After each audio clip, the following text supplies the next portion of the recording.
मैं अभी रिकॉर्डिंग शुरू करने लगा हूँ, अभी रिकॉर्डिंग शुरू नहीं की है। ठीक है, ओके, सो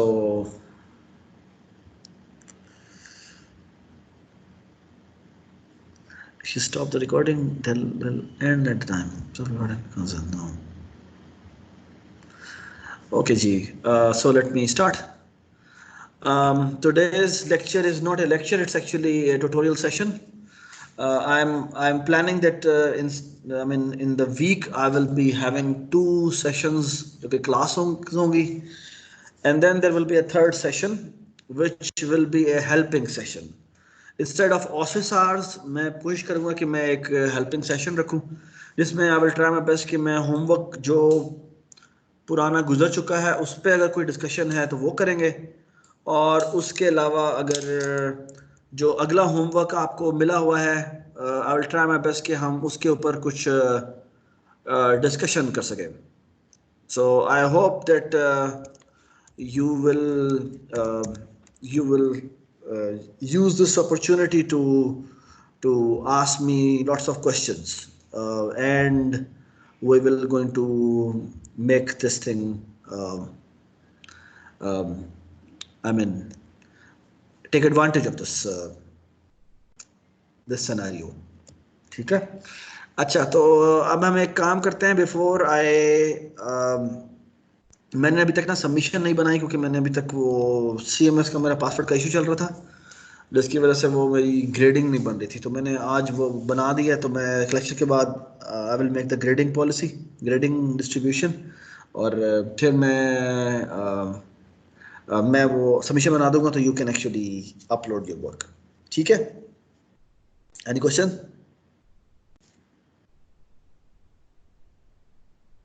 सर होमवर्क 2 भी अभी तक कहीं अपलोड ना हुआ ना?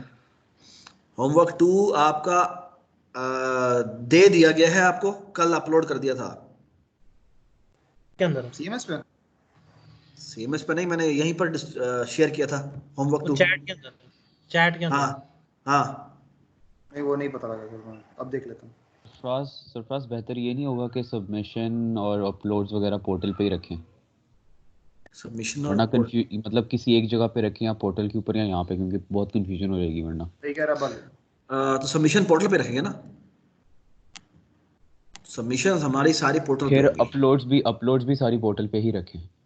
क्या मतलब मैंने आप कहना चाह रहे हैं कि मैं जो असाइनमेंट के ऊपर कोई असाइनमेंट जो अपलोड कर रहे हैं वो पोर्टल पे अपलोड कर दिया करें. अच्छा, मैं वहां पे भी अपलोड कर दूंगा, लेकिन यहाँ पर फायदा है ना, और वो फायदा ये है कि we can do discussion. By the way, this is the homework 2. ये है होमवर्क 2, ये मैंने डिस्कशन में, सॉरी, ये होमवर्क 1 है, and this is homework 2. Sorry, this is homework 2. So previous one was homework 1 and this one is homework 2. ठीक है, so you should open both of them. First we will going to discuss homework 1 one by one. कोई अगर issue है तो वो बता सकते हैं.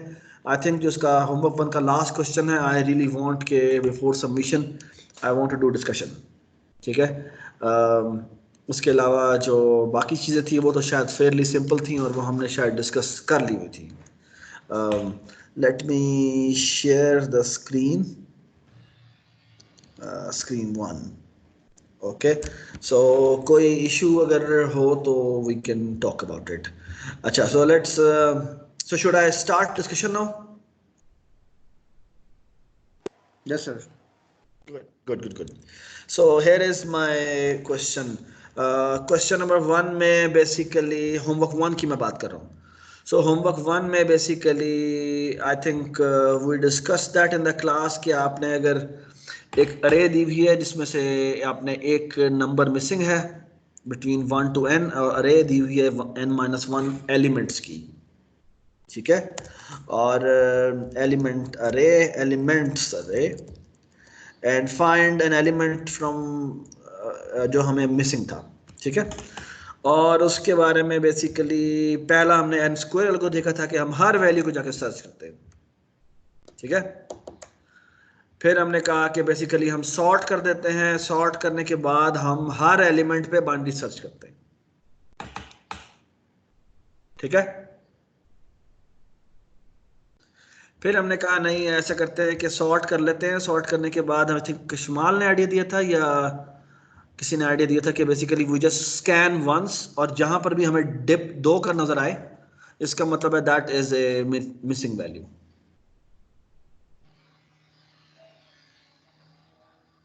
अगर दरमियान में हुआ तो, अगर बाउंड्री केस हुआ तो कोई भी मिस नहीं होगा।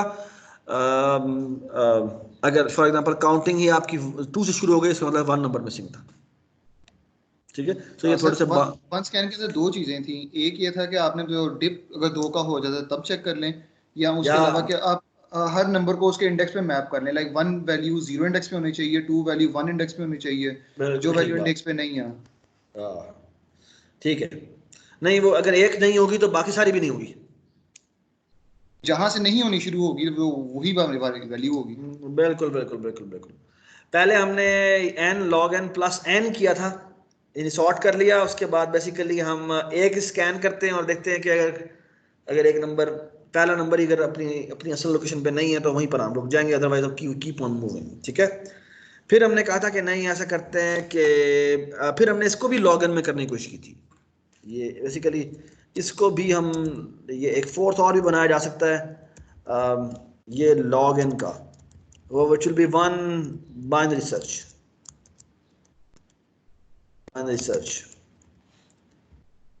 ठीक है, और वो कैसे किया जा सकता है कि you go to middle index, अगर यही सर्चिंग वाला काम है, अगर मिडिल इंडेक्स पे जाते हैं और वहां पर वही नंबर पड़ा हुआ है जो इंडेक्स पे होना चाहिए, तो उसका मतलब है कि इससे पहले तो कोई मिसिंग नहीं है, उसके बाद मिसिंग हो सकता है।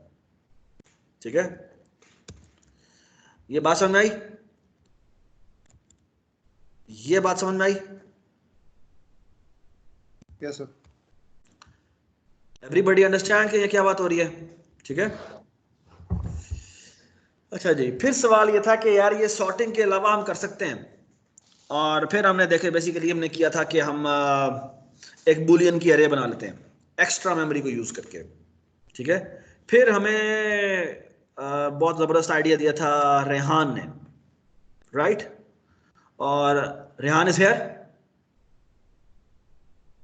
रेहान यहाँ पे है, रेहान यहाँ पे है, रेहान तो यहाँ पर बोलना चाहिए। Rehan, Rehan, can anybody call Rehan, where is he? Yes sir, हूँ सर, यहीं पे हूँ। लेक्चर में आ गया हुआ कहीं पे।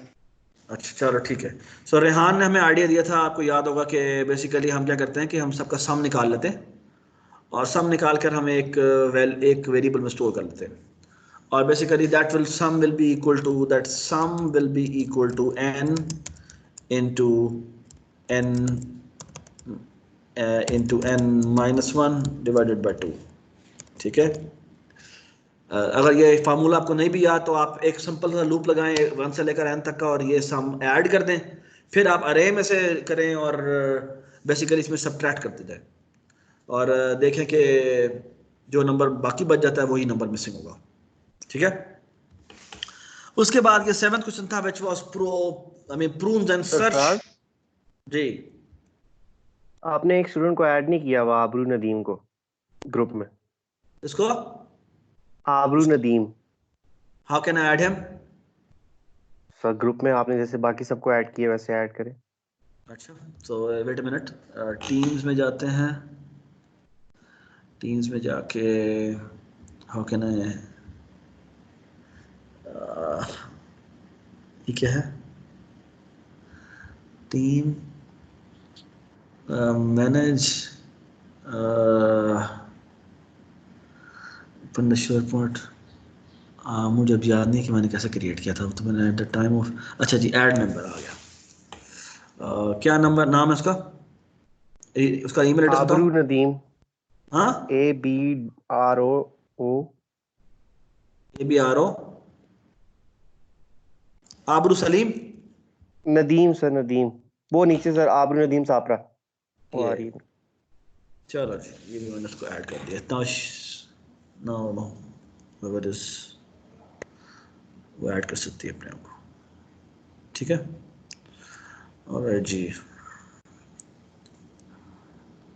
लेकिन ये क्यों नहीं आ रहा? चलो खैर ठीक है. सो लेट मी मूव फॉरवर्ड. अच्छा जी. So I suppose every one of you is up till now, up till problem idea number 6 we are done. अब हम आते हैं idea number 7 की तरफ, and that was more important because it was related to a topic called prune and search.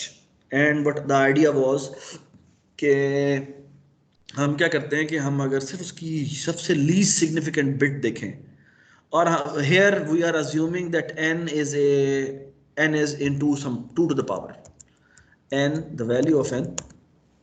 So the value, so we are assuming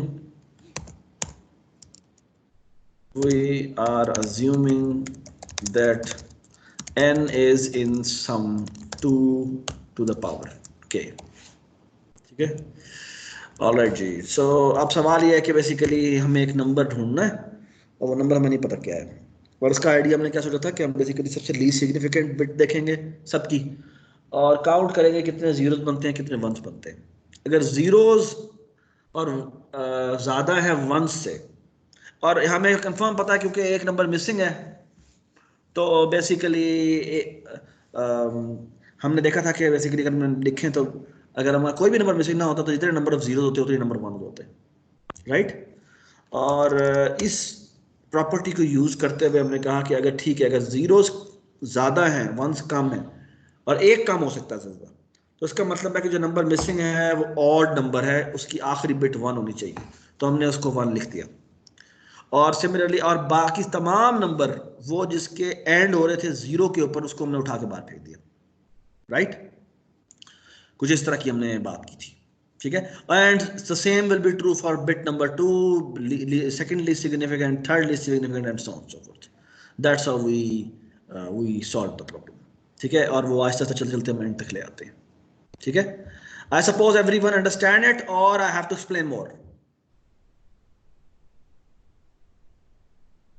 please. आ गया sir. Sir एक दफा एक्सप्लेन कर दें. कौन बोल रहा ये है? बिट्स वाला मैं अरहम. सर वो फायजा को भी ऐड करना. किसको? फायजा को. अच्छा, तो मुझे बताएं क्या है ID. Wait a minute. Teams और यहाँ से गए ऐड ए मेंबर जी. बताएं. FAIZ. फायजा एजाज. हाँ जी. हाँ हाँ जी. अच्छा ये ऐड कर दिया मैंने. ये हमारे सेक्शन में है. हाँ जी. ठीक है, चले जी. हम वापस चलते हैं यहाँ पे जी, और हम यहाँ पर थे. I suppose you have done this. I mean अब मैं इससे ज़्यादा तफसील नहीं बता रहा. अगर किसी तफसील देखनी है तो I mean you should see the video lecture. इससे ज़्यादा मैं नहीं एक्सप्लेन कर सकता, ठीक है. Now let me move to the next problem. और ये हमने किया था, आपको याद होगा कि हमने सबसे पहले हमने बाइनरी सर्च लिखी थी, रिकर्सिव भी लिखा था, उसका अल्टरनेटिव कोड भी लिखा था, और हमने एक चीज़ बड़ी इंपॉर्टेंट लिखी थी, वही थी कि टेकिंग केयर ऑफ ओवरफ्लो, ठीक है. यू रिमेंबर दैट कि हमने कैसे उसको ओवरफ्लो को हैंडल किया था कि बेसिकली जो मिड पॉइंट निकाला था, पहले हम माइनस कर देते हैं रेंज को और फिर हम पिछली रेंज जो स्टार्टिंग पॉइंट होता है उसके अंदर हमने जो मिडल निकाला होता है वो हम ऐड कर देते हैं, ठीक है. So that's how we conquered this problem of के overflow से बचा जा सके, ठीक है. Alright जी. Now और फिर हमने प्रॉब्लम नंबर 3 किया था, ग्रोएबल अरे हमने बनाई थी और वेक्टर और अरे लिस्ट बनाई थी. और कितने सबने एक्सपेरिमेंट कर लिया? Yes sir. तो 10 MB का डेटा वेक्टर में कितनी देर थी लोड होने में? सर 280 मिलीसेकंड्स में हो गया था.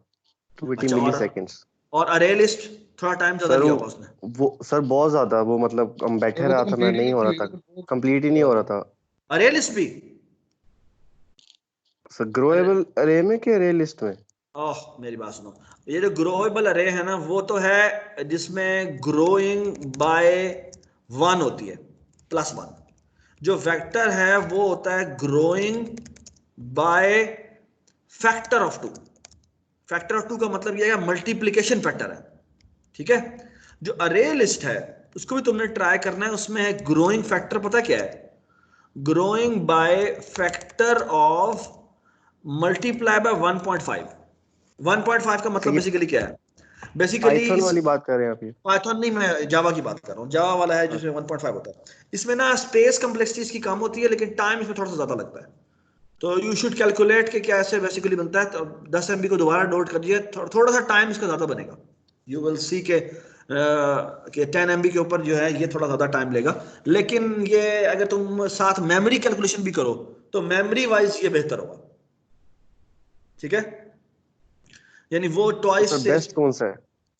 बेस्ट डिपेंड करता है। अगर आपके पास स्पेस का मसला है नहीं है तो नोबडी कैन बीट वेक्टर, ठीक है। अगर स्पेस का प्रॉब्लम नहीं है तो वो वेक्टर इज द बेस्ट, और अगर स्पेस का थोड़ा सा प्रॉब्लम है तो देन अरे list is a better option, ठीक है। सही हो ठीक गया? है। शाबाश। फिर मैंने आपको कहा था कि पुश बैक यूज करते हुए वेक्टर भी यूज कीजिएगा, STL का वेक्टर, और फिर इससे भी आपने टाइम कंपेरिजन करना है, ठीक है। अच्छा जी, how many of you have done this question?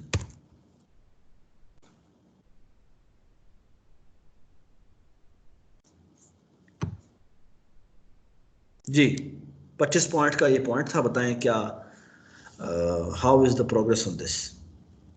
कितने लोग हैं जिन्होंने ये सवाल किया है? पहले तो मुझे बताना सवाल क्या है। क्या Fahad, why not you explain me the problem, because you know the problem. मैंने किया।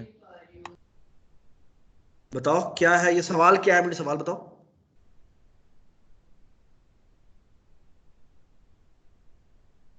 फहद जी सर। बताओ ये सवाल क्या है? तो ये सवाल फर्स्ट सेमेस्टर की पहली असाइनमेंट मैंने दिया था, लेकिन ये दोबारा पढ़ा नहीं है, लाइक गौर से किया नहीं, अटेंड नहीं किया इसको मैंने। क्यों?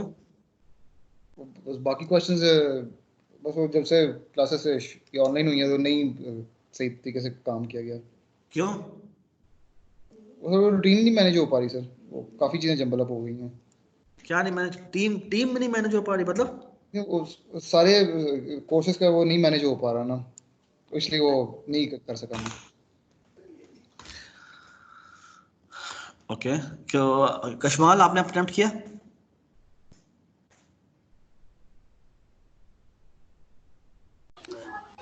सर जी बताएं। सर इसको पढ़ा था, जो इसमें सोल्यूशन बताया हुआ है ना अगला, मतलब इसके लास्ट में, तो उसकी समझ नहीं आ रही थी कि दो दो पेयर बना के वो एक दूसरे से पूछेंगे तो वो क्वेश्चंस पहले 100 होंगे, फिर 50 होंगे, फिर 25 हो जाएंगे। उस नहीं, चीज की 50 समझ कब होंगे? 50 क्यों होंगे? 50 क्यों होंगे? सर उसी की, सर वही समझ रहा था। Okay okay okay okay. So उस व्हाट चीज की समझ नहीं अबाउट, अच्छा मुझे और कोई बताएं। माहम बताओ क्या सूरत हाल है उस पे? Maham, are you here? Maham, are you here?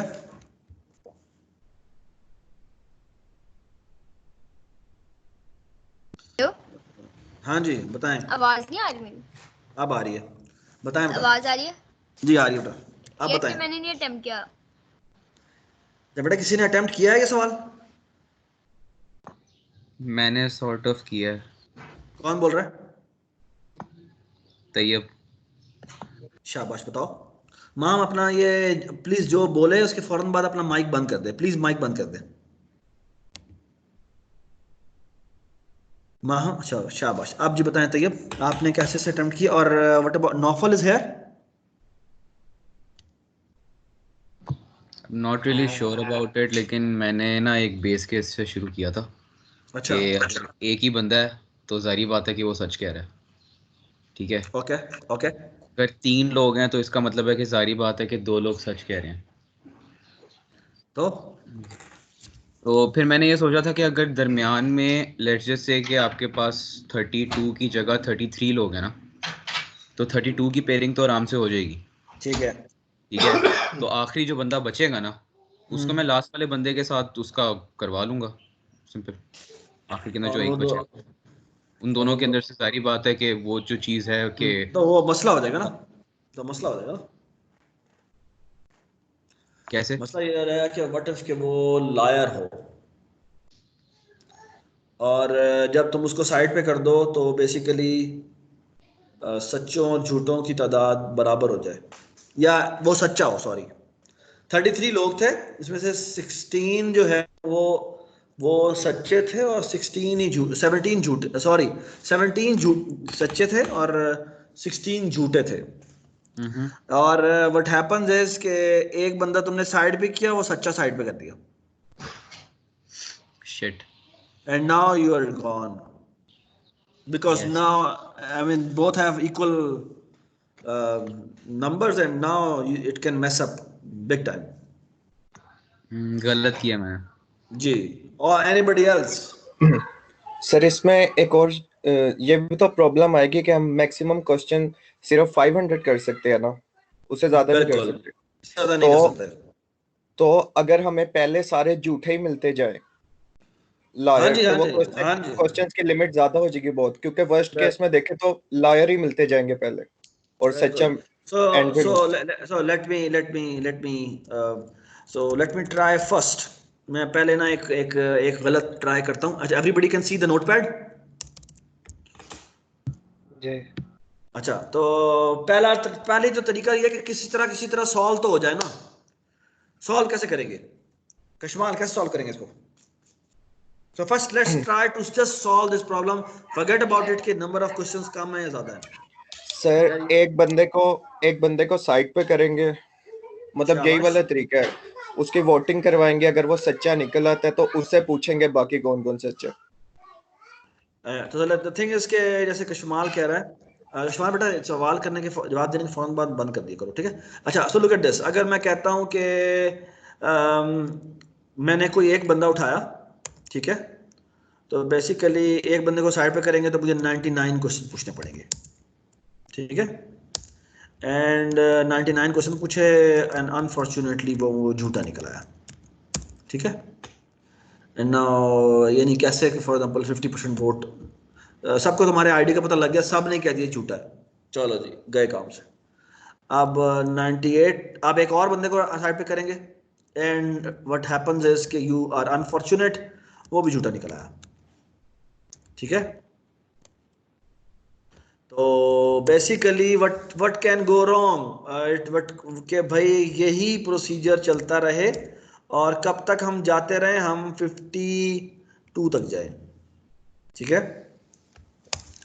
तो बेसिकली अगर मैंने ये कैलकुलेट करना हो तो I can easily calculate it by writing a simple program. Let me remove the program. ये मैं बता रहा था,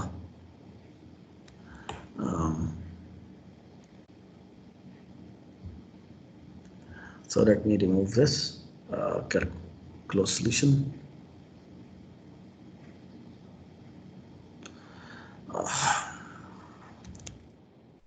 So what do I want to do? I want to sum this value, right? तो मैं क्या करूँगा, मैं रिसेंट सॉल्यूशन में जाता हूँ, यहाँ पर बेसिकली वैसे ही एक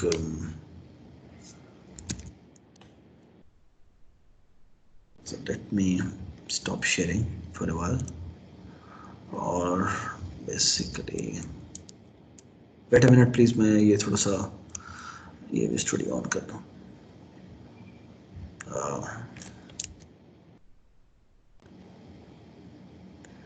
Close solution, let me go to DSA और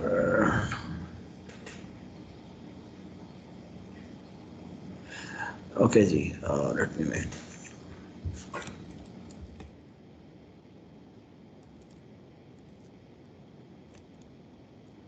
Control KC.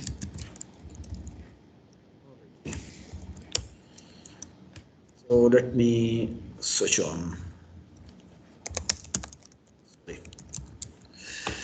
Let me share the screen again.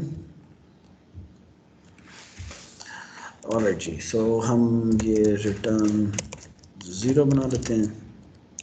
and let's see if it is building. Okay, so what do I want to do? Integer sum is equal to 0. For loop integer I is equal to 52. I is less than 100. I plus plus. Sum plus equal to I. Out sum. Right. So let's see कि ये value किसके बराबर आती है. राज equal to 100 नहीं होगा क्योंकि पहली दफा 99 सवाल किए थे ना. So this comes out to be 3,624 questions, and this is too much. So this is equal to how many questions? 3,624 questions. Okay, and this is too much. So the overall objective of the question is that you don't want to spend more than 50 questions, more than 500 questions. Actually, the answer is less than 200 questions, but let's say not more than 500. Okay? So the thing is how we will proceed. So let me come back. So it is actually giving you a hint, and that hint is dependent upon this idea of geometric series. Okay? What is geometric series? Geometric series की कमाल बात ये है कि basically if you add 1 plus 2 plus 4 plus 8 up to n, that is basically, that summation is less than or equal to 2n. ठीक है?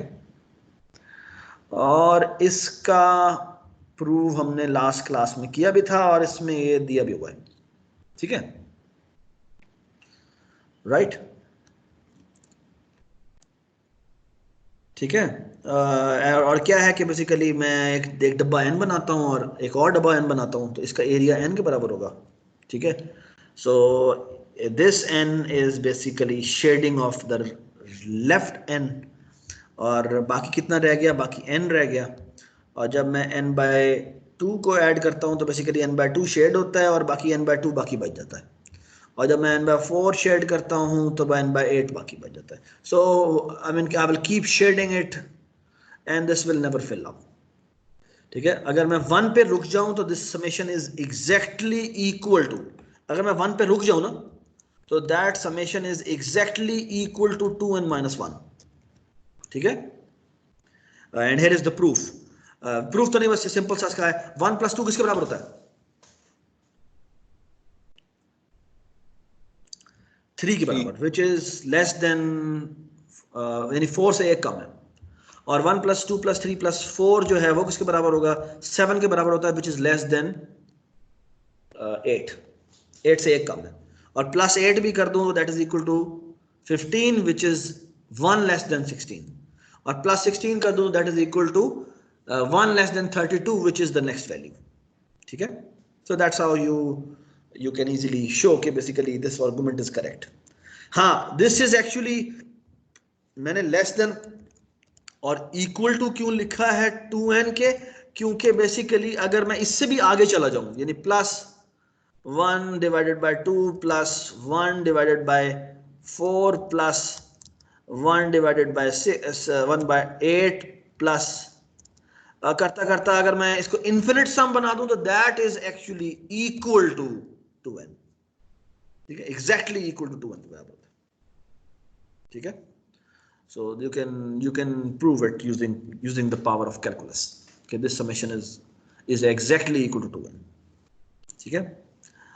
All right. और आपको याद होगा, इसका याद है हमने ज्योमेट्रिक सीरीज का सम पढ़ा था कि if the sum is infinite series अगर हो तो that is actually equal to 1 - r divided by, if it is a decreasing geometric, so if it is a decreasing geometric series, so this is actually equal to 1 - so it was actually equal to a divided by 1 - r के बराबर था.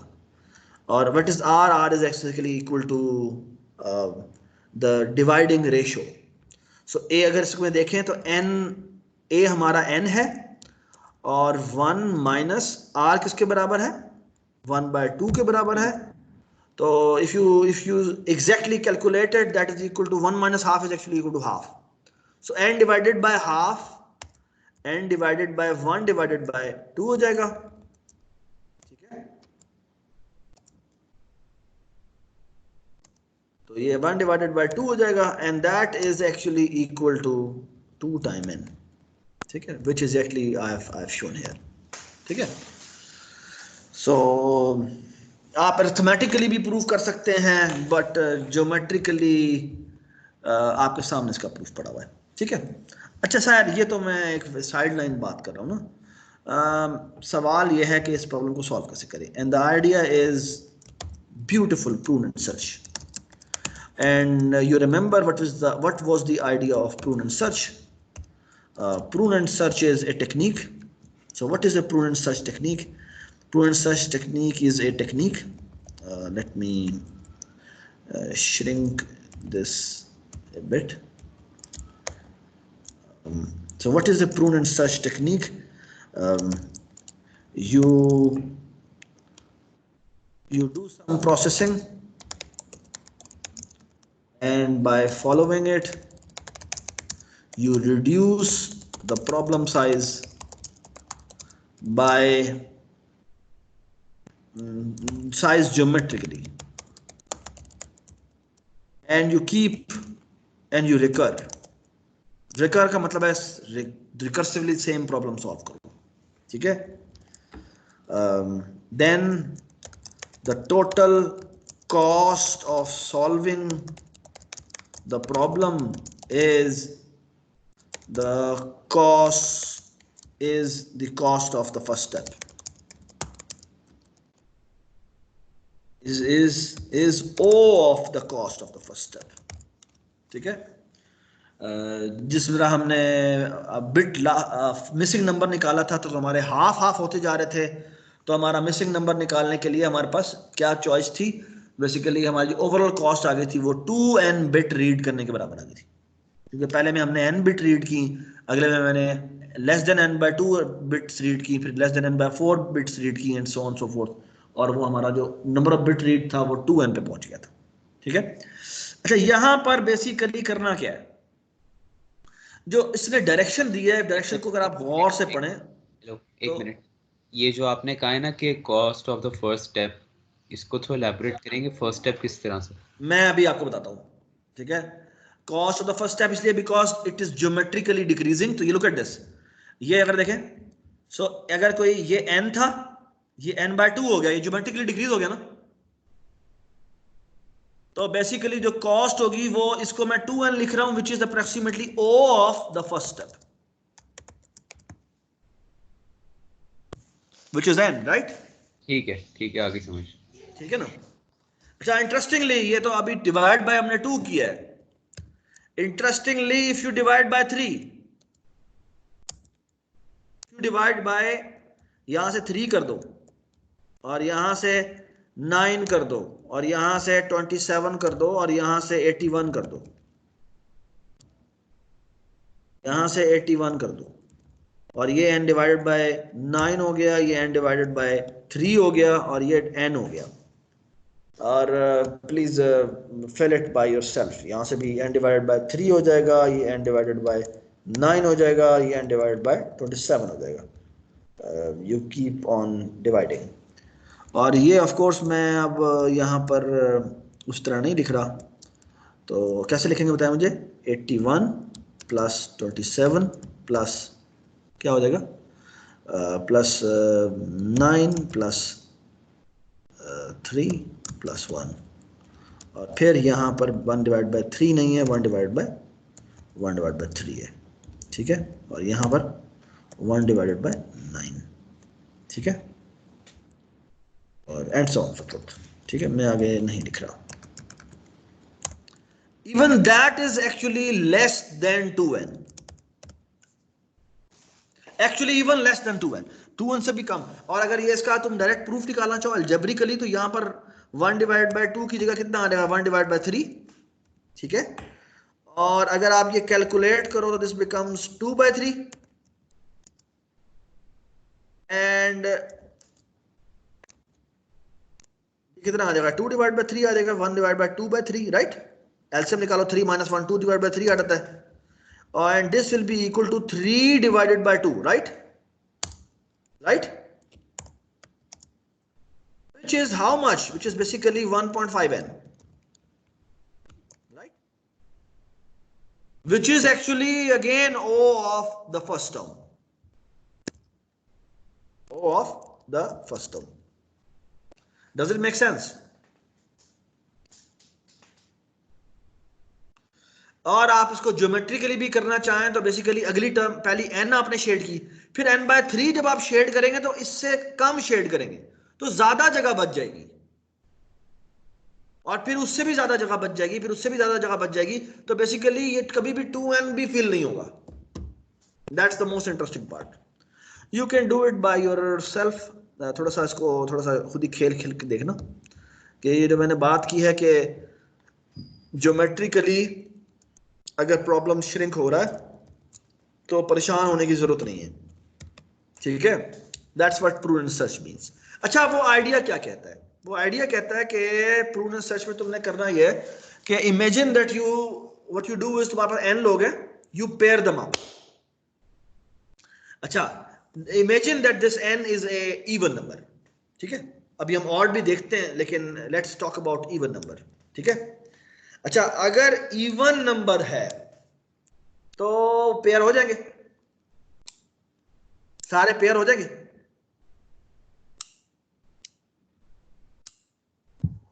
Pair मतलब शुरू में हो जाएंगे, मैंने लेकिन आगे की आगे देखेंगे, रिकर्जन हमारी हेल्प करेगी, डोंट वरी अबाउट इट, ठीक है। अच्छा, अगर n हमारा, अभी देखते हैं, अगर n हमारा इवन नंबर है, तो हम क्या करते हैं, उन्हें पेयर कर देते हैं, ठीक है। उन्हें क्या करते हैं, तो कितने पेयर बनेंगे? अगर n लोग हैं तो n/2 पेयर बनेंगे, ठीक है, राइट। अगर n लोग हैं तो n/2 पेयर बनेंगे। Do you agree? ठीक है। Yes sir. जी जी। So let me talk about hint. So further hint. So if I pair them up, then there are how many pairs? n divided by 2 pairs. ठीक है यार, एक मैंने छोटी सी बात कहनी है। ये सवाल ना काफी मजेदार प्रॉब्लम है और इतना आसान नहीं है, प्लीज अंडरस्टैंड इट, क्योंकि ये बहुत इंपॉर्टेंट बात है। और उसकी एक बहुत इंपॉर्टेंट बात यह है कि यही बात जो हम अभी करने लगे हैं वो ये है कि एक इसका बहुत ज़रूरी ताल्लुक है what is happening right now in this crisis time, and I will talk about it in थोड़ा सा, ठीक है। आज के लेक्चर का मेन मकसद भी है to tell you some things जो कि बड़ी इंपॉर्टेंट है हमारी लाइफ में अभी होने लगी, जो जिसका आपको पता होना चाहिए as a educated mind. Okay, so look at this, if I pair them up, there are how many pairs? n/2 pairs, ठीक है। and I ask them the question, and I ask them about each other, ठीक है, and I ask them about each other, ठीक है। and now look at this, what can be their reply? There can be either case 1 or case 2 or case 3, right. इसके अलावा कोई case हो सकता है? यानी केस 1 क्या है? दोनों ने एक दूसरे को कह दिया कि वो दोनों ने एक दूसरे को कह दिया ये भी झूठा है, ये भी झूठा है, ठीक है। और केस 2 क्या है? केस 2 ये कहता है कि पहले एक ने कह दिया कि वो सच्चा है, दूसरे ने कह दिया वो झूठा है। ये बात समझ आई? ठीक है। और जो तीसरा केस है वो ये कहता है कि बेसिकली दोनों ने एक दूसरे को कह दिया कि वो ट्रस्टवर्दी हैं, दोनों के दोनों सच्चे हैं, ठीक है। ठीक है, ये 3 केसेस है हमारे पास। सो फार सो गुड। प्लीज आप में से जब मैं कहूँ ये तो मुझे ना रिस्पॉन्स चाहिए होता है, तो आई मीन अनफॉर्चुनेटली हाँ, तो प्लीज बताओ इरशाद, एक। चैट में देख जी लिया जी करो ना, अब चैट में देख लिया करो इंस्टेड ऑफ वॉइस सुनना, फिर हर कोई माइक खोलेगा। किस पे देख लिया करें? चैट पे लिख दिया करें।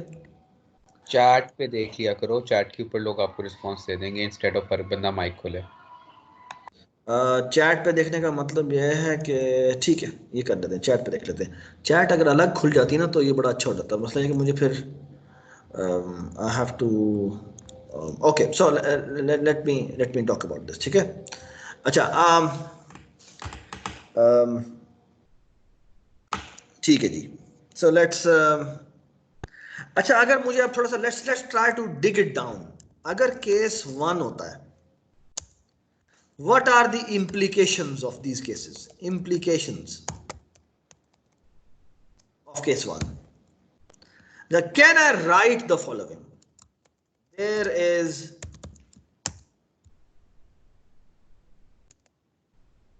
so let me change the color. So look at the implication of case 1. There is at least one jhuta in this group. Can I say this?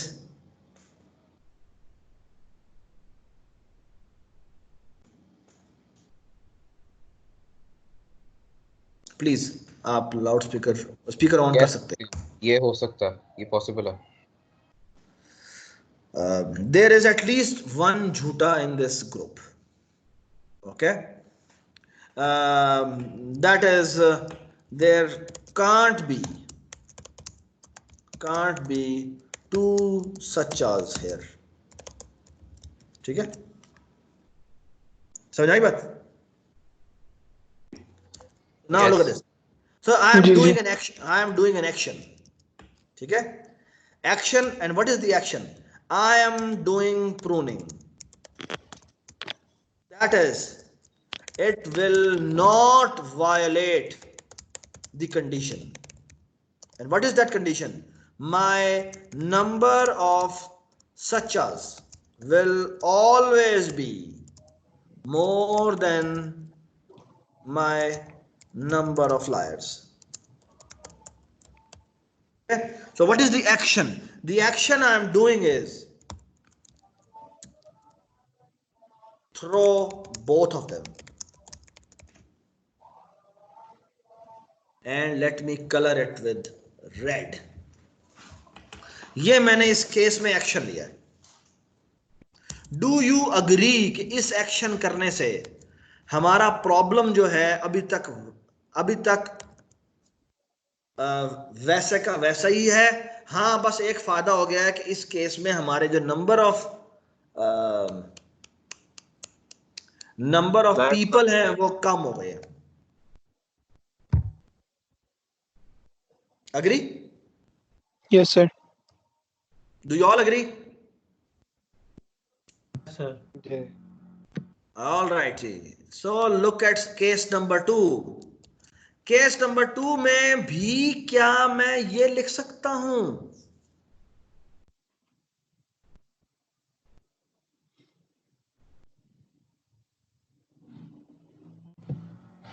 Sir लिख सकते हैं. Right? Why? Because there can't be two सच्चास। अगर सच्चा होता तो वो एक जो अगर ये पहले वाला सच्चा है तो वो दूसरे वाले को झूठा क्यों कह रहा है? सर वो केस Right? 3 हो जाएगा ना फिर. हाँ, सो दोनों झूठे हो सकते हैं, अभी भी दोनों झूठे हो सकते हैं, लेकिन एक झूठा और एक सच्चा हो सकता है, लेकिन ये नहीं हो सकता कि दोनों के दोनों सच्चे हों। ये बात सुनाई? इसका मतलब है इस ग्रुप में भी अगर मैं इस ग्रुप को थ्रो अवे कर दूं तो मेरी ओवरऑल कंडीशन अभी भी वायलेट नहीं होगी।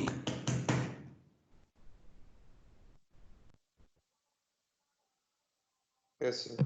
जी. Do you all agree? जी जी. हाँ जी. Now let's move to implication of case number 3. So let's move to case number 3. Now I am doing another type of pruning. So here, tell me one thing. Can they be one सच्चा and one झूठा. आगे सुने. Can they B both सच्चास? Can they be both jhutas? So this is case 1. Case ये 2 है, ये. So tell me what? Two Yes और or no? three हो- 2 और 3 हो सकते हैं, 1 नहीं हो सर सकता. 2 और What 3 हो about सकते हैं, 1 1? नहीं हो What about सकते. 1? What about 1? सर 1 नहीं हो सकता. Yes, सर 1 ये नहीं नहीं हो हो सकता. सकता. ये नहीं हो सकता. ये नहीं हो सकता. ये हो सकता है और ये भी हो सकता है. Do you agree? जी. शाबाश. Yes. Now what I do is, अब मुझे एक कंफर्म पता है कि मेरे ये केस 1 अकर किया तो वो तो मैं वैसे ही थ्रो कर दूंगा. केस 2 अकर किया तो मैं वैसे ही थ्रो कर दूंगा. इसका मतलब है कि सिर्फ और सिर्फ इंटरेस्टिंग केसेस वो हैं जो केस 3 में लाई करते हैं. ठीक है. And now look at this. अब क्योंकि मेरे सच्चे ज्यादा थे, पहला केस अक्कर होता है तो भी मेरी प्रूनिंग होती है, लेकिन सच्चे अभी भी झूठों से ज्यादा रहेंगे. क्यों? क्योंकि मैं एटलीस्ट एक झूठा इस केस में निकाल रहा हूं. एटलीस्ट एक झूठा निकाल रहा हूं तो इसका मतलब क्या है? या तो दोनों झूठे निकले होंगे, या अगर एक सच्चा निकला होगा तो साथ एक झूठा जरूर निकला होगा. जिसका मतलब क्या है? जिसका मतलब है केस 1 अगर अकर करता है तो सच्चे अभी भी ज्यादा है, और अगर केस 2 अकर करता है तो भी सच्चे ज्यादा है. और केस 3 में मैं क्या करता हूं? So here is my action. So look at this, G. I am again taking an action. An action will be of pruning. I know कि या तो ये केस होगा या ये केस होगा. Let me make it green. Green. Why green? Because I know either it will be this case or it will be this case. So let me make it green. ठीक है? So instead of throwing both of them, my action is the following. Pick one and throw the other. I am doing pruning again. Agree? I am doing pruning again. Sir इसकी like सही समझ नहीं है. आप यहाँ पे क्यों prone करेंगे? लाइक So मैं प्रून क्या कर रहा हूं? Pick one and throw the other. क्या मतलब? अगर वो वाले केस, मैं केस 3 जब भी मुझे नजर आता है, केस 3 मुझे जब भी नजर आता है, यानी दोनों ने एक दूसरे को सच्चा कहा है, तो मैं क्या करूंगा? मैं दोनों में से किसी एक को पिक करूंगा, दूसरे वाले को बिठा दूंगा. अब हमें एक बात पता है, या तो दोनों सच्चे होंगे उस ग्रुप में, या दोनों झूठे होंगे. अग्री? जी. जिसका मतलब क्या है? जिसका मतलब बेसिकली ये है, केस 1 केस 2 में तो मैं दोनों को ही उड़ा देता हूं. ठीक है. और केस 3 में बेसिकली मैं क्या करता हूं? जो सच्चे सच्चे का ग्रुप है उसमें से मैं एक पिक करता हूं, और झूठे झूठे के पिक में से ही मैं एक पिक करता हूं. बाद में मुझे नहीं पता कौन सच्चा सच्चा है, कौन झूठा झूठा है. मुझे नहीं पता, हरगिज नहीं पता. बट आई नो कि इन 3 केसेस के एक्शंस को अगर मैं देखूं तो ये मेरा एक्शन 1 है, ये मेरा एक्शन 2 है, और ये मेरा एक्शन 3 है. सर एक्शन 3 करने से मसला नहीं आएगा? नहीं आएगा मसला. So by looking at action 1, 2 and 3, I know that whatever was the problem size, my number of people will shrink to at least, okay, nahi, at max how much? 9.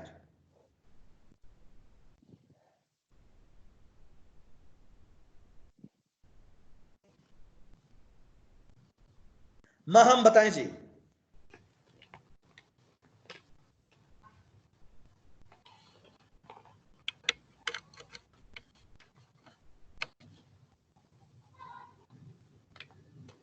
अशमाल बताओ।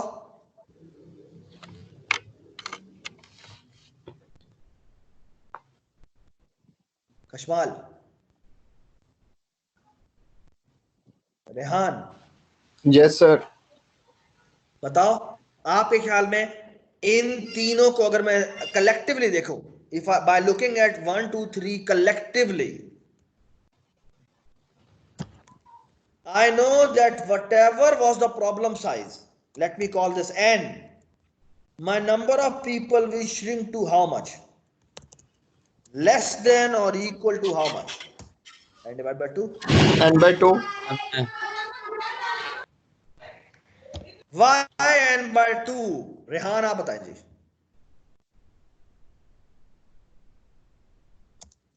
Half group में आप shift करते जा रहे हैं, like अगर action 1 में भी 2 खत्म हो रहे हैं, एक्शन 2 में भी 2 खत्म हो रहे हैं, और एक्शन 3 में क्या हो रहा है?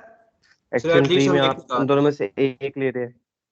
यस, दोनों में से तो एटलीस्ट हम एक बेसिकली अगर केस 1 और केस 2 आता है उसमें तो मैं दोनों को फेंक देता हूं, ठीक है ना, तो उसमें तो कोई पिक ही नहीं हो रहा। लेकिन जो केस 3 होता है उसके अंदर मैं एक पिक करता हूं, जिसका मतलब बेसिकली क्या है? इसका मतलब बेसिकली ये है कि मेरे जो प्रॉब्लम साइज है वो n by 2 या उससे कम होगा, इससे ज्यादा नहीं हो सकता।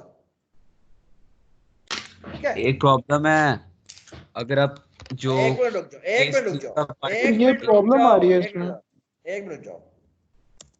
assume when n is even number, वो वाली प्रॉब्लम नहीं है। जी आप बताएं जी क्या मसला है? प्रॉब्लम ये है कि लेट्स जस्ट से कि केस 3 का पार्ट 3 होता है, ठीक है, नहीं पार्ट 2 होता है, ठीक है, तो फिर एक सच्चा तो कम हो गया। तो क्या हुआ? तो क्या हुआ? तो आपने अपनी वो चीज वायलेट नहीं कर दी कि आपके नहीं सच्चे की, बहुत ज्यादा। नहीं की। इस तरह आपके क्यों? लेट्स जस्ट क्यों? मेरी बात सुनो, मेरी बात सुनो, मेरी बात सुनो, मेरी बात सुनो, मेरी बात केस सुनो, 2 मेरी हुआ बात है, सुनो। केस 3 के ना खाली 2 नहीं हुआ है। नहीं, देखो केस 1 और केस 2 में एक सच्चा जाता है तो एक झूठा जाता है।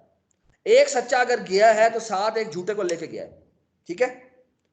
सो पहले मैं केस 1 केस 2 तो सारे अलग करके रख देता हूं, फेंक देता हूं, ठीक है। अब इसका मतलब क्या है? मेरे पास जो पेयर बाकी बच गए हैं उनको पेयरिंग के बगैर भी मैं देखूं तो सच्चे ज्यादा होंगे, झूठे कम होंगे। Do you agree? हाँ वो तो सही, ठीक लास्ट वाली है, बात समझ नहीं आई, सच्चे किस तरह ज्यादा होंगे। देखो अगर अगर केस हम 1 केस केस 1 और 1 केस को देखते हैं तब कोई फर्क नहीं पड़ता। केस 1 केस 2 वाला सारे हमने थ्रो अवे कर दिए, बाकी क्या रह गए हैं? केस 3 वाले रह गए। केस 1 केस 2 वाले जितने भी बंदे थे हमने थ्रो कर दिए, उनमें ज्यादा झूठे निकले होंगे, सच्चे ज्यादा नहीं निकल सकते। इसका मतलब है अब जब मैंने पेयरिंग किया तो सच्चे की सच्चे के साथ किए और झूठे की झूठे के साथ किया, है ना। सिर्फ Yes. केस 3 बच गया है ना। और केस 3 में Yes, yes. अब और हमें पता है कि केस 1 केस 2 वाले सारे मैंने थ्रो अवे कर दिए, तो जो बाकी रह गए हैं उसमें सच्चे ज्यादा हैं और झूठे कम हैं, ठीक है। मतलब सच्चों के पेयर ज्यादा होंगे, झूठों के पेयर कम होंगे। बिल्कुल ठीक है, ठीक है। अब सच्चों वाले पेयर की तादाद ज्यादा होगी क्योंकि तादाद सच्चों की ज्यादा है, और झूठे वालों का के नंबर ऑफ पेयर्स कम होंगे क्योंकि उनकी तादाद कम है। और इसलिए एंड पे सच्चे ज्यादा निकल आएंगे। क्या? फिर एंड पे सच्चे ज्यादा ही रहेंगे क्योंकि हमने एक एक भी पिक करे, एग्जैक्टली सच्चे ज्यादा ही रहेंगे। सच्चे ज्यादा ही रहेंगे। क्यों? क्योंकि जब मैंने पहले 2 केसेस हटा दिए हैं तो अभी भी सच्चे ज्यादा हैं और झूठे कम हैं। तुम ये इमेजिन करो कि लड़कियां 10 रह गई हैं और लड़के 20 रह गए हैं, और अब मैंने पेयरिंग जो करनी थी लड़के लड़के की करनी थी और लड़की लड़की की पेयरिंग करनी थी। तो इसका मतलब बेसिकली क्या है? जो नंबर ऑफ पेयर्स बनेंगे वो बॉयज जो ज्यादा तादाद में है उनके पेयर ज्यादा बनेंगे, और जो लड़कियों के पेयर्स हैं जो कि कम तादाद में उनके कम पेयर्स बनेंगे। Does it make sense? Yes sir, yes. That's what it sir says. लेकिन आपको इसका भी मतलब ये कंफर्म तो सर अभी सर आपको ये कंफर्म तो नहीं है एक कि मिनट, लड़के एक मिनट। लड़के का पेड़ लड़का लड़का ही है और लड़की लड़की का पेड़ लड़की लड़की ही है। बिल्कुल, इसलिए क्योंकि वो वाले तमाम पेयर जिसमें लड़का लड़की पेयर बने थे, जिसमें एक जेंडर को मैं सच्चा कह रहा हूं, एक जेंडर को मैं झूठा कह रहा हूं, वो केस 1 और केस 2 के थे और वो मैंने पहले ही थ्रो कर दिए हैं। तो अब जो रिमेनिंग इसी केसेस बच गए हैं वो वही हैं जो सच्चे सच्चे के पेयर थे और सच और झूठे झूठे के पेयर थे। सर लेट से 6 पेयर बचे एंड पे, तो उनमें से अगर आप 4 झूठे उठा लें और 2 सच्चे उठा लें तो मतलब समझ नहीं आ रही क्या कर रहे हैं आप। यार सर कैसी आपके बातें कर रहा है, दो कैसे एंड पे कैसे कैसे ये केस हो ही नहीं सकता। सर आपने एक अभी एक मिनट रुक जा, एक एक मिनट रुक, कश्मीर रुको रुको रुको रुको। देखो मैंने सबको पेयर कर दिया। मेरी शुरू में गिवन तादाद है कि सच्चे ज्यादा हैं झूठे कम हैं। हमें पता है कि ये सच्चे ज्यादा है। अब मुझे एक बात बताओ कि केस 1 केस 2 वाले मैंने थ्रो कर दिए, केस 1 केस 2 वाले जो मैंने थ्रो अवे किए हैं उनमें झूठे ज्यादा हैं सच्चे कम हैं। ठीक है सर, आगे समझ आ गई। जिसका आगे मतलब है कि जो रिमेनिंग नंबर ऑफ पीपल हैं जो कि केस यस 3 सर, के हैं उनमें सच्चे ज्यादा हैं और झूठे कम हैं। तो जो झूठे झूठों के पेयर्स बने होंगे वो नंबर ऑफ पेयर्स कम होंगे एज कंपेयर टू वो पेयर्स जो सच्चे सच्चे के बने होंगे। यस जी सर सर आगे इतना तो समझ, समझ आ ठीक है गया। तो इसका मतलब ठीक है है कि सर। मेरे पास जो अगली दफा n/2 आएंगे उसमें सच्चे ज्यादा होंगे और झूठे कम होंगे यस और वो सर ठीक। तादाद जी एट मैक्स n/2 हो सकती है। हाँ जी नाउ इसका मतलब है मैंने प्रूनिंग कर दी n सवाल करके, मेरे पास नंबर जो तादाद बच गई है वो कितनी बच गई है, n/2 बच गई है। इमेजिन मेरे तमाम केसेस इवन आते हैं। पहली दफा मैंने n सवाल किए, अगली दफा मैंने n/2 सवाल किए, फिर मैंने n/4 सवाल किए, फिर मैंने n/8 सवाल किए और इस तरह करता करता मैं कहां तक पहुंचा, आखिर में मैं 1 तक पहुंचा। And that is we know less than और इक्वल टू n। ठीक है, इमेजिन करो n की वैल्यू 100 थी। I know that this summation is less than और equal to how much, 200 by the formula जो आपने ऊपर यूज किया है। ठीक है, लेकिन ये केस तब अकर करता है जब हमारे पास क्या हो, सारे even even even even cases आते जा रहे हैं, n की वैल्यू इवन आती जा रही है। यानी अगली दफा रिकर्सिव केस के लिए n की वैल्यू दोबारा इवन आई, अगली दफा n के लिए दोबारा रिकर्सिव इवन आई। लेकिन मसला यह है कि n लाजमी नहीं है इवन आए, अगली दफा n ऑड हो सकता है। ठीक है, ठीक है, ये है इफ सर नहीं all less than equal to 2n नहीं ऑल होगा n आर इवन। कह रहे हो कि less than equal to 2n नहीं होगा। लेस देन और इक्वल टू 2n होगा, शाबाश, and that is equal to less than और इक्वल टू 200। ठीक है, अगर n की वैल्यू इफ n इज 100, ठीक है, जो कि सवाल में दिया हुआ है, ये था इफ n इज इवन। ठीक है, मसला ये है n कुड बी ऑड, यानी अगली दफा पेयरिंग करने के बाद बेसिकली जो मेरे पास नंबर ऑफ पीपल आ गए, if my n is odd, what to do? इसमें अगर हम ऐसे कर लें कि एक जो ऑड है उसको बाहर निकाल के इवन रह जाएंगे, बाकी उनको हाँ, इवन इसी तरह प्रूनिंग करके जो एंड नहीं में रह नहीं, जाएगा उसको तो यही बात हमें तैयब ने कही थी और वो बेस्ट हुआ था। क्यों? क्योंकि हो सकता है जिसको हमने साइड पे किया वो सच्चा हो। ठीक है, तो बाकी नंबर ऑफ सोचे और झूठे जो रह जाएंगे वो हो सकता है इक्वल हो जाए, अगर इक्वल हो जाए तो वो तो फारिग हो जाएंगे। ये बात सुनाई? Yes sir. तो दैट्स द प्रॉब्लम। ठीक है, सो द थिंग इज के if my n is odd तो मैं एक काम करता हूं, मैं अगर n ऑड है तो मैं एक सिंपल सा काम करता हूं और वो काम मेरा ये है, सुने बात गौर से, मैं I will take that 1 person out, I will take बल्कि not any one person out, ठीक है। लेट अस से द मोस्ट लेफ्ट वन, ठीक है, and I ask everyone about him, ठीक है। what can happen, my question is what can happen, ठीक है। अच्छा एक मिनट, अगर ज्यादा लोग कहते हैं, एक minute, and everyone about him, is he सच्चा और झूठा, ठीक है। अगर ज्यादा लोग कहते हैं कि ट्रूथफुल है तो वो बंदा सच्चा है, और अगर ज्यादा लोग कहते हैं कि वो झूठा है तो वो झूठा होगा, बिकॉज़ नंबर ऑफ शाबाश, इक्वल भी हो सकता है, नहीं इक्वल नहीं हो सकता, इक्वल हो सकता है, यस यू आर राइट। अगर इक्वल भी अगर इक्वल हुआ तो इसका मतलब है वो सच्चा है। से इफ मोर से झूठा then he is झूठा, तो वो झूठा, ठीक है। अदरवाइज he she is सच्चा, ठीक है। सर अगर इक्वल है तो फिर सच्चा किस तरह होगा?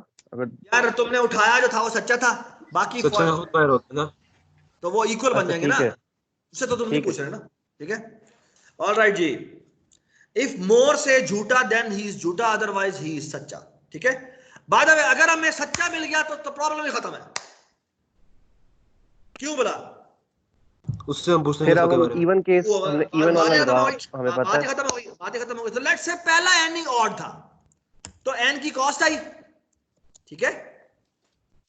अच्छा उस एन को अब what could the worst case is कि अगर वो क्या निकला है, झूठा निकला है। You agree? You agree? Yes sir.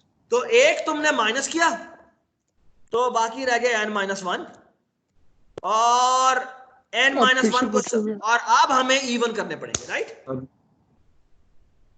इस तरह करने से बेसिकली क्या हुआ, आपके पास जो प्रॉब्लम साइज हो गया वो n/2 हो गया। Do you agree? ठीक है। तो और फिर यू आर अनलकी अगेन कि n/2 भी ऑड था, तो n/2 तुम्हें सवाल दोबारा करने पड़े और n/2 -1 सवाल तुम्हें दोबारा करने पड़े, और इस तरह करने से आपका प्रॉब्लम साइज श्रिंक हो गया n/4 की तरफ। And you are unlucky again कि हर दफा दोबारा ऑड नंबर आ गया, और यहां पर क्या होगा, n/4 -1 सवाल तुम्हें दोबारा करने पड़ेगी, ठीक है। You could be unlucky so many times, every time. ये जो तुमने ऊपर सम लिखा है, you could be unlucky every time, and this happens. You know कि ऊपर वाली सम की सीरीज जो है वो किसके बराबर है, 2 लेस देन और इक्वल टू 200, और जो ये वाली है ये भी लेस देन और इक्वल टू 200 ही होगी। क्यों?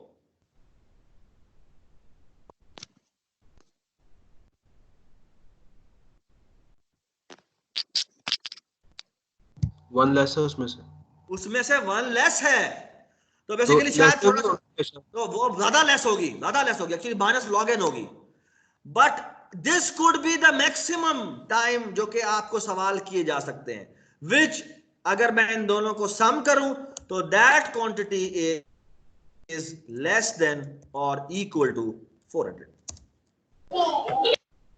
ठीक है। अब आपने एक सच्चा ढूंढ लिया है, उस एक बंदे से बाकी आप सारे सवाल कर लें, ठीक है। तो इन less than, so now you ask that one सच्चा अबाउट एवरीवन, दैट इज किस तरह हुआ समझ that is 400 plus 99, that is equal to how much, 499, ठीक है। That's the answer. I think बाकी अब आप इसको खुद कीजिएगा। आई थिंक इससे ज्यादा मैं हिंट नहीं दे सकता। Please right it very carefully, right it in an algorithm form कि आपका एल्गोरिदम कैसे चल रहा होगा, ठीक है। मैंने तो वर्ड्स में लिखा है, now you have to write it in a kind of a programming language, ठीक है। तो प्रोग्रामिंग लैंग्वेज की फॉर्म में आपने इसको खुद डालना है, ठीक है। Please watch this video again अगर आपको कोई भी मसला आ रहा हो, ठीक है। Right, so this was the discussion on assignment number 1. I think we are done with it. Now let me move to assignment number 2. ठीक है सर वो आपने कोरोना का बताना था कुछ। Oh yes yes yes yes yes, एक बड़ी इंपॉर्टेंट बात। अच्छा, मैं अब एक बात और आपको कहता हूं और वो ये है कि so basically what is happening is कि unfortunately you अच्छा ना, इसका एंटोनम जो है ना, एंटोनम की स्पेलिंग होती है, yes, it's antonym is exponential growth, जिसको बेसिकली प्रूव एंड सर्च है ये n plus n divided by 2 plus n divided by 4 plus plus 1। ये जो होता है ना वो लेस देन और इक्वल टू होता है 2n के बराबर, ठीक है।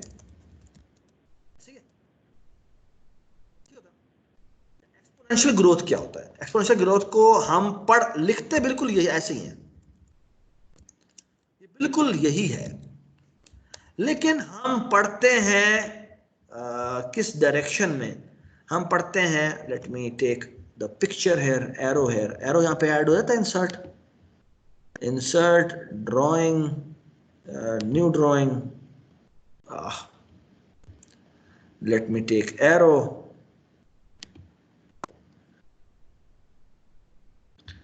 and let me draw it here. कैसे होता है एरो, ठीक है।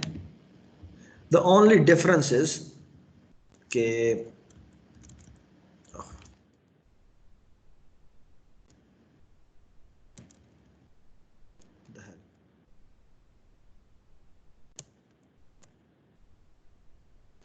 the only difference is कि it moves in this direction, ठीक है। क्या मतलब ये कि basically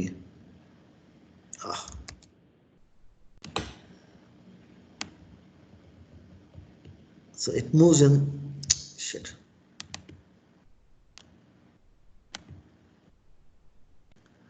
it moves in this direction, और इसकी विड्थ कैसे बढ़ाते हैं? 3, ठीक है यार, ये क्या मजाक है, ठीक है। It moves in this direction, क्या मतलब? Basically if you look at it carefully, तो बेसिकली हुआ क्या है, वो वुहान सिटी में एक वायरस बंदे को लगा, ठीक है, और व्हाट हैपेंड इज कि उसकी वजह से एक और बंदे को लगा, उसकी वजह से, उन दोनों की वजह से एक और बंदे को लगा, अब उन चारों की वजह से 4 और बंदों को लगा, और इन 8 की वजह से 8 और लोगों को लगा। समझ रहे हो बात? Basically what is happening, n/2 लोग थे, तो अगले स्टेज पे उसके डबल हो जाएंगे। ये समझ में आ रही है बात? Okay, so basically what is happening is के this is exponential growth, and the most horrifying thing is कि ये जो अगले स्टेज पे, ये जो अगला स्टेज आने वाली होती है ना, कि अगले स्टेज पे कितने कोरोना वायरसेस के केसेस हो जाएंगे, वो पिछले तमाम कोरोना वायरसेस की जो एक्यूमुलेशन है उससे अगला सिर्फ आने वाला जो इंस्टेंस है वो उससे ज्यादा होगा। इसको मैं एक और तरीके से तुम्हें बताता हूं, और वो तरीका क्या है। Basically what we are doing is के हमारे जो एनर्जी है, हमारे जो बेसिकली हॉस्पिटल फैसिलिटीज हैं, वो जो नंबर ऑफ कोरोना वायरसेस के केसेस बढ़ रहे हैं वो इस तरीके से बढ़ रहे हैं, और जो हमारे पास हॉस्पिटल में रिसोर्सेज हैं वो आफ्टर ए वाइल ऐसे कम हो रहे हैं, m डिवाइडेड बाय 4, इस तरह करते करते कम होते जा रहे हैं। ये बात समझ आ रही है? You know what is happening, the thing is के the moment this n will exceed in such a way कि ये जो एनर्जी की रिक्वायरमेंट है, ये जो हॉस्पिटल्स जो अटेंड कर सकते हैं उनकी जो कैपेसिटी है, अगर वो उसको हिट करना शुरू कर दिया तो उसका मतलब बेसिकली क्या है कि अब जितने भी नए केसेस आएंगे जो कि डबल होते जाएंगे, विच मीन पिछले तमाम को मैं एक्यूमुलेट करूं तो उससे भी ज्यादा होंगे। वो एक भी आपका हॉस्पिटल जो है उसे कैटर नहीं कर सकेगा, विच मींस कि if it hits the breaking point, जो कि हमारे हॉस्पिटल की ब्रेकिंग वैल्यू है, क्योंकि वबा का मतलब ही ये होता है, ये जो होती है ना जो वायरल इन्फेक्शन इस तरह का इमर्ज होता है, उसके लिए सबसे खतरनाक बात यह है कि if it hits the breaking point it will create a panic which will be uncontrollable। और आप जो सर जी सर ये अभी आप बेस्ट केस देख रहे हो ना कि वो एक्सपोनेंशियल ग्रोथ 2 के फैक्टर्स है, वो एक बंदा 5 को भी तो टच कर सकता है, तो वो तो फिर वर्स्ट केस में तो बहुत ज्यादा होगी। बिल्कुल बिल्कुल, मैं कह रहा हूं कि इसीलिए ज्यादा खतरनाक बात है कि बेसिकली ये जो वायरल इन्फेक्शन है, इसकी सबसे खतरनाक बात यह है कि एक बंदा एक बंदे को नहीं कर रहा है, इससे ज्यादा और कर रहा है। बेसिकली तो ये हो रहा है ना कि वो जो 2 बंदे हैं फिर 2 बंदे आगे कर रहे हैं, इसका मतलब है कि वो एक्यूमुलेटिव है, वो दोबारा से वो इफेक्ट करते जा रहा है, क्योंकि जो लोग उसे कांटेक्ट में आते जा रहे हैं वो उनसे वो इन्फेक्ट करता जा रहा है। अब इसका जो तरीकाकार है वो तरीकाकार ये है कि basically what you do is you reduce the number of intact factor, कि आप बेसिकली क्या करें कि उनको क्वारंटाइन कर दें। क्वारंटाइन देने का मतलब बेसिकली ये कि हम ये नहीं कह रहे कि हम बेसिकली उनको एक सिक्लूजन में लेके जा रहे हैं, इसका मतलब ये कि बेसिकली उसका कांटेक्ट रोक रहे हैं। तो बेसिकली ये जो एक्सपोनेंशियल ग्रोथ है, उस एक्सपोनेंशियल ग्रोथ को हम जब एक बंदा ठीक हो जाता है तो हम कहते हैं जब बंदे ठीक हो जाते हैं उतने ही अगर नए आ रहे हैं तो बेसिकली हमारा जो इंक्रीज है वो नहीं हो रहा। समझ रहे हो मैं कहना चाह रहा हूं? So the most important thing is कि अगर किसी तरह आप अपने इस जो ग्रोथ फैक्टर है, इस ग्रोथ फैक्टर को कांस्टेंट कर सके, अगर आप कांस्टेंट करने में कामयाब हो जाते हैं तो इसका मतलब है कि you have actually controlled the disease, क्योंकि ये हो कि तो सबको रहना है। ये ना मैंने एक बड़ा मजेदार सा फैक्टर किया हुआ था, ये ना बेसिकली ये जो अब ये कोरोना वायरस सबको लगना ही लगना है, ये मैं तुम्हें I mean this is almost sure कि अगर इसकी वैक्सीन ना आई तो ये सबको लगेगा। अब इंपॉर्टेंट बात यह है कि ये सबको लगना तो है, बात यह है कि अगर सबको इकट्ठा लग गया तो और वो जो लिमिट है वो अपने हॉस्पिटल की लिमिट को क्रॉस कर गया तो फिर कैजुअलिटीज की जो रेशो है वो बहुत बढ़ जाएगी, स्पेशली वो लोग जो कि बूढ़े हैं वो फिर इसको हैंडल नहीं कर पाएंगे। दैट्स व्हाट हैपन इन वो जो स्पेनिश फ्लू आया था ना तकरीबन 1918 में आया था, उस वक्त हमारे हॉस्पिटल्स होते नहीं ज्यादातर, तो बेसिकली व्हाट हैपेंड इज कि उसने नंबर ऑफ कैजुअलिटीज जो की थी वो बेसिकली वर्ल्ड वॉर 1 की टोटल डेथ काउंट से ज्यादा थी इन 2 years। वर्ल्ड वॉर 1 जो थी ना वो 5 साल लड़ी गई थी, उसके अंदर जो नंबर ऑफ कैजुअलिटीज हुई थी वो कोई 1 करोड़ के करीब थी, और इसमें जो नंबर ऑफ कैजुअलिटीज हुई थी जो 2 साल तक ये बीमारी रही थी जो स्पेनिश फ्लू था, उसमें 5 करोड़ लोग मरे थे। इट्स अनबिलीवेबल, 5 करोड़ लोग मरे थे, जिसमें 1.7 यानी कि तकरीबन यानी कि 1.7 कह रहा हूँ, 17 मिलियन यानी कि तकरीबन 1,70,00,000 सिर्फ और सिर्फ सब कॉन्टिनेंट के लोग थे। सब कॉन्टिनेंट का मतलब है हिंदुस्तान, पाकिस्तान, बांग्लादेश, श्रीलंका, ये जो इलाके बनता है इसमें भी बेसिकली जितने भी लोग थे ये मरे थे, जो कि बहुत बड़ा फैक्टर है। क्योंकि सीधी सी बात है, हमारा कल्चरल इन्वायरमेंट इस तरह का है कि हम एक दूसरे को सिक्लूड नहीं कर सकते, हम अलग नहीं कर सकते। इमरान ने जो कल बात की है वो बात ठीक है, बेचारे ने ठीक कही है कि हम जितने गरीब हैं हम अफोर्ड नहीं कर सकते कि हम जो है वो इकोनॉमी बंद कर दें, हम लोगों को घर में बैठने को कह दें। लोग तो भूखे मर जाएंगे क्योंकि गुर्बत है। तो unfortunately there is no way out. हम जो चीज़ कर सकते हैं वो ये कर सकते हैं कि एहतियात करें ताकि ये जो भी फैलना है वो इस तरह फैले कि हमारे हॉस्पिटल्स उसको हैंडल कर सकते हैं। तो इसको स्लो कर दें, बस किसी तरह हम इसको इलोंगेट कर दें। एक्चुअली ये जो अभी मैंने बात की थी, मैं पिछले बच्चों से भी बात कर रहा था, एक और क्लास हो रही थी, तो उसमें किसी बच्चे ने कहा sir ideal scenario is that ये जो अभी सबको ये जो कोरोना वायरस है ये 3-4 साल तक फैलता बढ़ता रहे। आइडियल सिनेरियो ये है, क्योंकि जितना ज्यादा देर तक ये रहेगा उतना और आराम से अगर फैले तो बेसिकली हमारे हॉस्पिटल्स को हैंडल कर सकते हैं, डेथ रेट्स को रोक सकते हैं। अगर ये अचानक फैल गया तो फिर ये बहुत कुछ खतरनाक करेगा। क्योंकि एक और भी बड़ी इंपॉर्टेंट बात है कि जैसे जैसे ये वायरस आगे बढ़ता जा रहा है ये ज्यादा पावरफुल होता जा रहा है, क्योंकि ये वायरस सिर्फ ये नहीं होता कि बस अगले दफा अगले बंदे को लगेगा तो वो वही वायरस होगा, उसमें थोड़ी सी म्यूटेशंस होती रहती हैं, और जब वो म्यूटेशंस होती हैं वो ज्यादा पावरफुल हो जाता है। तो हैरत की बात यह है कि ये जो कोरोना का जो वायरस है वो सैंपल जो चाइना से लिए गए थे वो वायरस बहुत वीक है एज कंपेयर टू दोज जो कि यूरोप से लिए जा रहे हैं या जो अमेरिका से लिए जा रहे हैं या न्यूजीलैंड से लिए जा रहे हैं। वो वहां तक पहुंचते पहुंचते ज्यादा पावरफुल हो गया। तो दिस इज मोर डिस्टर्बिंग, क्योंकि और इसका पता कैसे चला? पता ऐसे चला बेसिकली वो लोग जिनको कोरोना हो चुका था उनको दोबारा कोरोना हो गया, जिससे दे रियलाइज कि बेसिकली जो ये नई कंडीशन नया वर्जन बना है वो बेसिकली ज्यादा पावरफुल है, इसलिए हमारा इम्यून सिस्टम पिछले वाले के लिए बना था वो इसको फिर हैंडल नहीं कर पाया, उसको दोबारा से हो गया।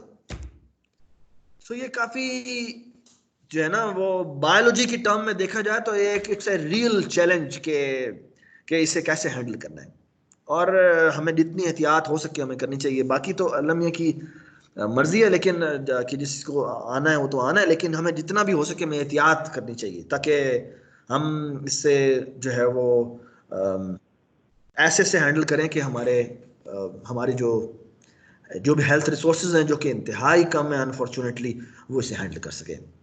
ठीक है, I think we have that's it for the class. मेरे ख्याल में ये बड़ी इंपॉर्टेंट बातें थी जो कि मैंने शेयर करनी थी, और ये प्रून एंड सर्च और जो एक्सपोनेंशियल ग्रोथ है they are very importantly tangled with each other. ठीक है, एक में चीजें श्रिंक हो रही होती हैं और एक में चीजें जो है वो बढ़ रही होती हैं। मैं ना आपके एक ना मैं अगर आप मुझे इजाजत दें तो एक ना मैं आपको लिंक देना चाहता हूँ। मैं लिंक यहाँ पे शेयर भी मैंने किया हुआ है। मैं इसका मैं let me open it. Energy population and arithmetic population growth, this is what it is. तो ये ना एक लेक्चर है तो 1 घंटा 14 मिनट का। ठीक है, और ये 1988 का है, तो उसकी वीडियो रिकॉर्डिंग भी काफी अनफॉर्चुनेटली इतनी अच्छी नहीं बनी हुई। ठीक है, लेकिन मैं आपको एक बात बताता हूं कि to be very honest,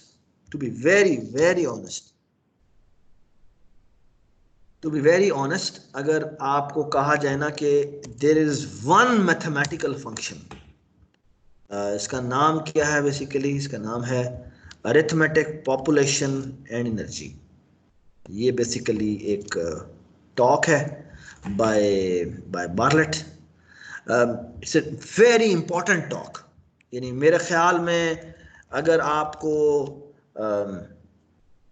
reality समझनी है कि कैसे पॉपुलेशन ग्रोथ का इम्पैक्ट होता है आपकी सोसाइटी के ऊपर, एनर्जी क्राइसिस कैसे जन्म लेते हैं, गुर्बत कैसे फैलती है। जो गुर्बत फैलने का मतलब ये है कि बेसिकली जब आप कर्जे लेते हैं तो जब मुल्क कर्जे लेते हैं तो कैसे गुर्बत में डूबते जाते हैं। अगर हम पॉपुलेशन इंक्रीज होती है और एनर्जी की रिक्वायरमेंट को बढ़ाने की कोशिश करते हैं तो उसकी वजह से आप नबातात जो आपके प्लांटेशन है उसके ऊपर क्या इम्पैक्ट पड़ता है। अगेन ये प्रून एंड सर्च की ही एग्जांपल है कि कैसे वो छोटी छोटी होती खत्म होती जाएगी। ठीक है, ये एक्सपोनेंशियल ग्रोथ और एक्सपोनेंशियल डिके, ये बेसिकली दो चीजें कहलाती हैं। अगर आप एरो के इस तरफ जा रहे हैं तो एक्सपोनेंशियल ग्रोथ है, और अगर जा रहे हैं तो वो एक्सपोनेंशियल डिके कहलाता है कि कैसे वो शरिंक की तरफ जाएगा। ठीक है, सो ये बेसिकली ये जो टॉक है ना ये इसके बारे में एड्रेस करता है। और इसमें मेरे ख्याल में इट इज, अगर मुझे कोई कहना कि there is one topic, there is one concept which every human being regardless के वो जिस मर्जी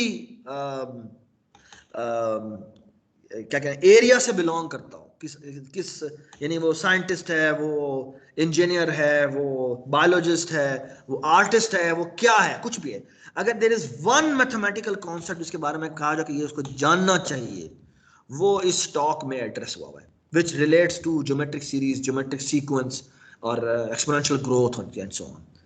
आई हम्बली रिक्वेस्ट यू कि प्लीज इसको टिक के आराम से बेशक 15-15 मिनट में इसको देखें और इसके नोट्स बनाएं। ठीक है, तो बेसिकली ये मेरी एक मैं रिक्वायरमेंट डाल रहा हूं कि बेसिकली ये जो टॉक है ये होमवर्क 2 का, ये जो होमवर्क 2 है ना, सो होमवर्क 2 में आपने बेसिकली एक राइट अप भी जमा करवाना है, right up on this talk. ठीक है, आपका एक सिग्निफिकेंट पार्ट है जिसमें बेसिकली आपने इसके ऊपर एक नोट लिखना है। ठीक है, एक 1 पेज नोट हो जाए जिसमें बेसिकली यू टॉक अबाउट के कैसे ये हमारी डेली लाइफ से ये जो ज्योमेट्रिक सीरीज, ज्योमेट्रिक सीक्वेंस और इसका क्या ताल्लुक बनता है। ठीक है, so I hope that you will work on this. कल हमारी दोबारा क्लास है तो I will going to talk about homework 2। ठीक है, बाय द वे हमने क्वेश्चन नंबर 1 क्लास में कर लिया था, क्वेश्चन नंबर 2 भी कर लिया था और क्वेश्चन नंबर 3 भी कर लिया था। ठीक है, ये हम तीनों की तीनों प्रॉब्लम कर चुके हैं। क्वेश्चन 4 ऑनवर्ड हम बात करेंगे कल की क्लास में। सो सी यू टुमारो। ठीक है, कल हम जुम्मे के बाद मिलेंगे और मंडे को भी हमारी क्लास है, उसमें भी हम देखते हैं कि हम क्या कर सकते हैं। आई वुड रिक्वेस्ट कि आप सारे लैपटॉप ऑन करें, लैपटॉप लेके आएँ, साथ बैठें और कोड करते जाएं और मुझे दिखाते जाएं जो भी मसला आ रहा है। ठीक है, तो मंडे की जो क्लास होगी वो क्लास नहीं होगी। तो मंडे की क्लास में जो सैटरडे को जो क्लास है वो बेसिकली क्लास नहीं होगी। बट आई वांट इज कि आप बेसिकली इस होमवर्क पे काम करें और मैं आपको हेल्प करूं। ठीक है सरफराज, असाइनमेंट 1 की सबमिशन कब तक है? असाइनमेंट 1 की सबमिशन मैं आज जाते के साथ ही बना दूंगा। आप you can submit it till tomorrow morning 9 AM। ठीक है, थैंक यू। असाइनमेंट 1 के अंदर ये जो चैलेंज है सबमिट करना कंपलसरी है? जी, ये चैलेंज के सबसे ज्यादा मार्क्स हैं। ये जो चैलेंज है इसके सबसे ज्यादा मार्क्स हैं, यानी आप देखें तो 25 मार्क्स इसी के हैं। और अब मैं एक्सप्लेन क्योंकि इसको काफी डिटेल में कर चुका हूं तो I am increasing its marks to 50 points. सर पर कल रात तक रख लो। सॉरी क्या? मैं कहता कि ये जो सुबह ये 9 AM का किया ना वो शाम का कर लो। कल शाम तक कर दे?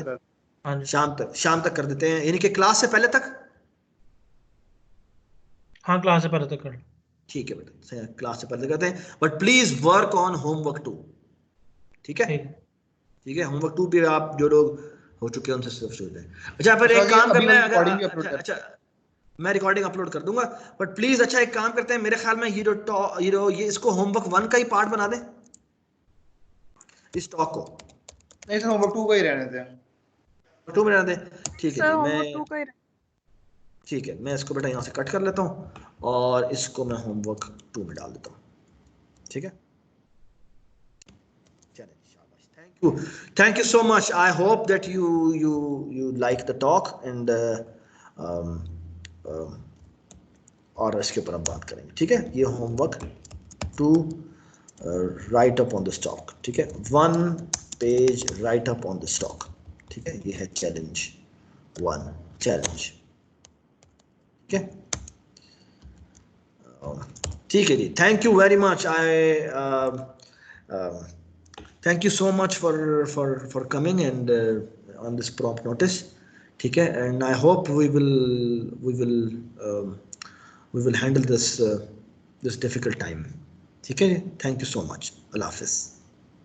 हाँ। अल्लाह हाफिज।